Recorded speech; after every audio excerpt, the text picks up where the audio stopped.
আসসালামু আলাইকুম।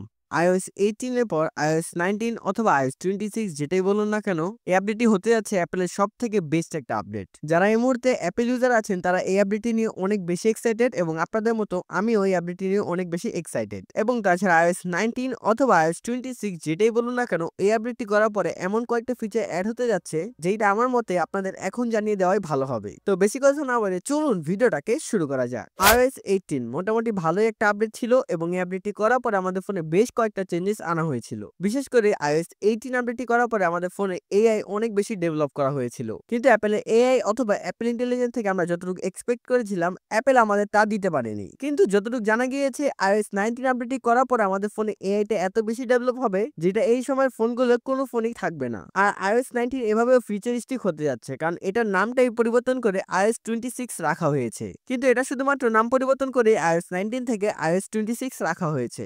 iOS 19 অথবা iOS 26 যেটাই বলুন না কেন, এই আপডেটটি করার পরে আমাদের ফোনে সবথেকে বেশি ইন্টারেস্টিং যে ফিচারটা দেখতে পাবেন সেটা হচ্ছে আপডেটটি করার পরে আমাদের ফোনে সবগুলো অ্যাপ অথবা যে কোনো ডিজাইন সবকিছু কিছুটা রাউন্ড শেপের হবে। অ্যাপেলের কন্ট্রোল সেন্টার, অ্যাপেলের অ্যাপ সবকিছু ডিজাইন পরিবর্তন করে কিছুটা রাউন্ড শেপে আনা হবে, যেটা অনেকটাই অ্যাপেলের ম্যাকের ডিজাইনের সাথে তুলনা করতে পারেন। এবং আফটার লং টাইম অ্যাপেল তাদের ক্যামেরা অপশনে কিছু চেঞ্জেস আনতে যাচ্ছে। সেটা হচ্ছে এখন যখন আমরা আমাদের ক্যামেরা অ্যাপটাকে ইউজ করার সময় আমাদের ফিল্টার আনতে হোক অথবা যে কোনো ফিচার আনতে হলে অনেক বেশি ঝামেলার মধ্যে পড়তে হয়। প্রথমে সোয়াইপ আপ করে সেটাকে উপরে আনতে হয়, তারপর সেটাকে ইউজ করতে হয়। কিন্তু iOS 19 আপডেট দেওয়ার পরে আমাদের ক্যামেরা অ্যাপে কিছুটা চেঞ্জেস আনা হবে। এখন থেকে চাইলে আমরা এক হাত দিয়ে সব ফিচার আনতে পারবো এবং ভিডিও শুট করতে পারবো, যে জিনিসটা পার্সোনালি আমার কাছে খুব ভালো লেগেছে। এরপরে সব থেকে বড় যে চেঞ্জেসটা আনা হবে সেটা হচ্ছে iOS 19 AI পাওয়ার বেস একটা আপডেট থাকবে। মূলত iOS 19 এ AI আমাদের ফোনে সবকিছু কন্ট্রোল করবে। আমাদের ফোন ব্যবহারের প্যাটার্ন অনুযায়ী AI সবগুলো অ্যাপকে অপটিমাইজ করবে, যার মাধ্যমে আমাদের ব্যাটারির মধ্যে ইউজ একটা ইফেক্ট পড়বে। আমাদের ফোনে ব্যাটারি নিশ অনেকাংশেই কমে যাবে এবং আমাদের ফোনে ব্যাটারি ব্যাকআপ আমরা আগের থেকে অনেক বেশি ভালো পাবো।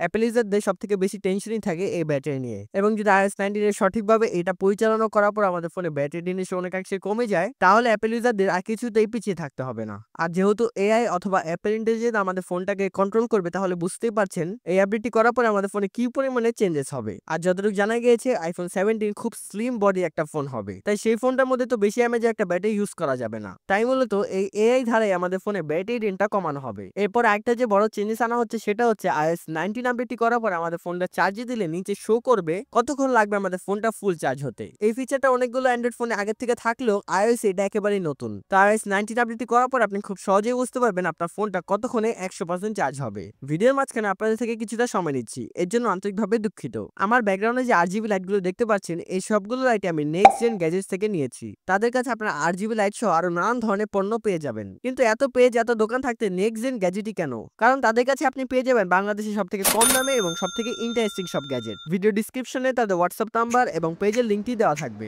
অবশ্যই একবার তাদের পেজ থেকে ঘুরে আসবেন। তো ফিরে আসা যাক আবার মূল ভিডিওতে। এখন আমাদের মধ্যে অনেকেই প্রশ্ন করবে iOS 19 টা কোন কোন ডিভাইসের জন্য লঞ্চ হতে যাচ্ছে। আমি স্ক্রিনে ডিভাইসের লিস্টগুলো দিয়ে দিচ্ছি যেগুলোর মধ্যে iOS 19 আপডেটটি পেয়ে যাবেন। অনেকেই এখন প্রশ্ন করতে পারেন এই আপডেটটি কবে লঞ্চ হবে অথবা এই আপডেটটি লঞ্চ হলে আমাদের করা উচিত হবে কিনা। মূলত iOS 19 এর বেটা আপডেট কিছুদিন পরে লঞ্চ হয়ে যাবে এবং বেটা আপডেটটি লঞ্চ হওয়ার সাথে সাথে আমি আপনাদের জানিয়ে দিতে পারবো আপডেটটি করার পরে আপনি শিওর কোন ফিচারগুলো পেয়ে যাবেন। এবং এটা স্টেবল ভার্সন লঞ্চ হতে হতে সেপ্টেম্বর মাস চলে আসবে, কারণ সবসময় সেপ্টেম্বর মাসে নতুন সিরিজের সাথে নতুন iOS আপডেটও আনা হয়। এবং যদি কথা বলেন আপডেটটি করা উচিত হবে কিনা, আমি বলবো অবশ্যই আপডেটটি করা উচিত হবে, কারণ যেহেতু একটা মেজর আপডেট এবং আপডেটটি আনার পর আমাদের ফোনে ইউজ পরিমাণে চেঞ্জেস আনা হবে, তো আমি অবশ্যই রেকমেন্ড করবো আপনারা এই আপডেটটিকে করে নেবেন। এর বাইরে যদি আপনাদের মনে কোনো রকম কোয়েশ্চেন থাকে অবশ্যই কমেন্টে জানাবেন, আমি আপনাদের সহযোগিতা করার চেষ্টা করব। তো আজকে এই ভিডিওটা ছিল এই পর্যন্ত। এই ভিডিওটা ভালো লাগলে অবশ্যই একটা লাইক করে দিবেন এবং চ্যানেল নতুন হলে চ্যানেলটাকে সাবস্ক্রাইব করে আমার সাথেই থাকবেন। ধন্যবাদ সকলকে, দেখা হবে নতুন একটা ভিডিওতে।